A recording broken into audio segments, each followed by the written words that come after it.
Hi, it's me again with Corel Draw tips and tricks, and this will work with any version of Corel Draw. I had somebody email me, and I don't have it set up on this deal because I've just recently got Corel 2018.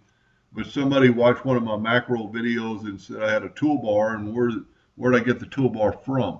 Well, in pretty much any version that I've ever been, when I started with X3, you could do this. Go up to Tools. Normally I go to Option, but we're going to go to Customization. And right here, command bars, and check on it. Kind of cursor down till you see macros and check on it. And it's going to pop up, and then you just hit OK.